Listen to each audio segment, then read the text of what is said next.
एक बार की बात है, एक संत ठाकुर जी के बहुत बड़े भक्त थे। वह प्रेम भरे हृदय से पूरे दिन रात ठाकुर जी की सेवा में लगे रहते थे। प्रातः काल उन्हें बड़े प्रेम से उठाना, स्नान आदि करवाकर वह उन्हें अत्यंत प्रेम के साथ अपने हाथों से भोग लगाते और उसके बाद वह उनके भजन कीर्तन में लीन हो जाते और रात्रि में भक्ति और प्रेम से परिपूर्ण हो वह उनको सुलाकर ही स्वयं सोते। यह कार्य उनकी दिनचर्या बन गया था। ऐसा प्रतिदिन करते करते उनका समय कब व्यतीत हो जाता था उन्हें स्वयं भी इस बात का ज्ञात नहीं था। उन्होंने बिहारी जी की सेवा में ही स्वयं को लीन कर लिया था। इसके अलावा उन्हें और कुछ ज्ञात नहीं था। वह जहाँ भी जाते वहीं ठाकुर जी को अपने संग ले जाते। हर क्षण उन्हें सिर्फ ठाकुर जी का ही ध्यान रहता। वह सिर्फ उनकी ही बात किया करते और ठाकुर जी भी उस संत की सेवा भाव से अति प्रसन्न रहते थे। वो कहते हैं ना कि भगवान को सिर्फ भक्त का प्रेम भरा हृदय चाहिए और कुछ नहीं। यह बात इस कहानी से सिद्ध हो जाती है कि भगवान को सिर्फ प्रेम और भक्ति की शक्ति से ही वश में किया जा सकता है। एक बार वह संत कुछ अन्य संतों के साथ ट्रेन की यात्रा कर रहे थे।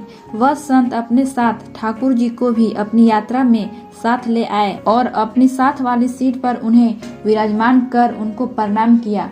अब उन संतों ने अन्य संतों के साथ मिलकर प्रभु की भक्ति में ओतप्रोत होकर प्रभु भजन और कीर्तन आरंभ कर दिया। प्रभु भजन और कीर्तन की समाप्ति के पश्चात वह सभी संत प्रभु भक्ति की चर्चा में लीन हो गए और कब उनकी मंजिल आ गई उन्हें पता भी नहीं चला।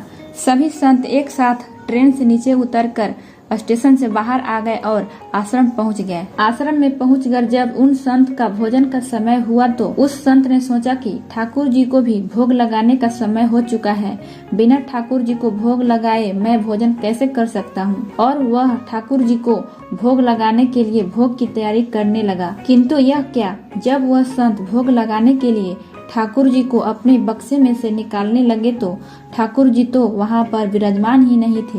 यह दृश्य देखकर संत को बहुत आघात लगा। वह अपने चारों तरफ ठाकुर जी को ढूंढने लगा किंतु ठाकुर जी नहीं मिले। वह संत निराश हो गए। अब उन्होंने अपनी व्यथा अन्य संतों से कही तो सभी संत मिलकर पूरे आश्रम में ठाकुर जी को ढूंढने लगे किंतु ठाकुर जी कहीं नहीं मिले। अब वह संत और ज्यादा निराश होने लगे।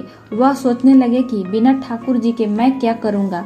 यह बात सोचते सोचते नेत्रों से आंसू की धारा बहने लगी। यह देख अन्य संत उस सज्जन संत को समझाने लगे कि कोई बात नहीं है, यदि आपके ठाकुर जी नहीं मिल रहे हैं तो हम आपको दूसरे ठाकुर जी ला देंगे, किंतु आप अपना मन हल्का मत करिए। किंतु वह संत नहीं माने। वह लगातार रोते जा रहे थे और यही कह रहे थे कि मुझे तो अपने वही ठाकुर जी चाहिए जिनसे मैं रोज प्यार करता था, उनके अलावा अन्य कोई नहीं चाहिए। उन्होंने अन्न और जल भी ग्रहण नहीं किया। ऐसा करते करते 4 से 5 घंटे बीत गए। इधर ठाकुर जी कहीं मिल नहीं रहे थे और उधर संत की तबीयत रो रो कर खराब होती जा रही थी।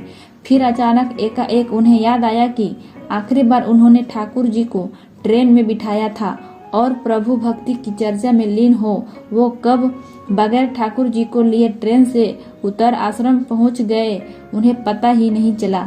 यह बात सुनते ही समस्त संतों ने उस सज्जन संत से कहा कि अब तो 4 से 5 घंटे बीत गए हैं, वह ट्रेन बहुत दूर चली गई होगी।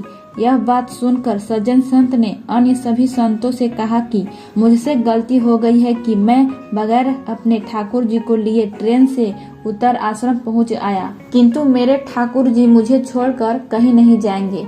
मुझे पूर्ण विश्वास है कि ठाकुर जी मेरी वहीं प्रतीक्षा कर रहे होंगे।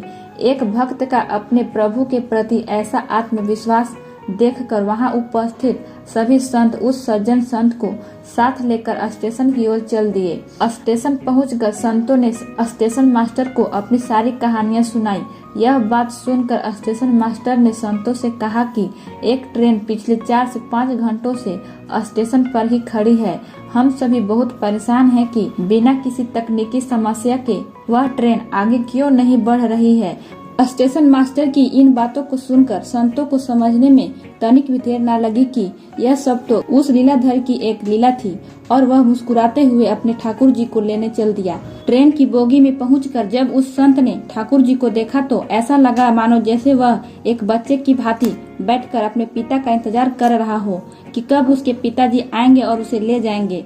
तब उस संत ने ठाकुर जी को प्रणाम किया और क्षमा याचना करते हुए ठाकुर जी को लेकर ट्रेन से नीचे उतर गए। अंत में यह दृश्य देखकर सभी अचंभित रह गए। जब वह संत अपने ठाकुर जी को लेकर जैसे ही ट्रेन से नीचे उतरे, वैसे ही वह ट्रेन भी चलने लगी, जो बिना किसी तकनीकी समस्या के स्टेशन पर पिछले 4 से 5 घंटे से खड़ी थी। वहां खड़े सभी सज्जन पुरुषों ने भक्ति की शक्ति का यह दृश्य देखकर सभी ठाकुर जी को चरणों में सत सत प्रणाम किया और आश्रम की ओर चल दिए।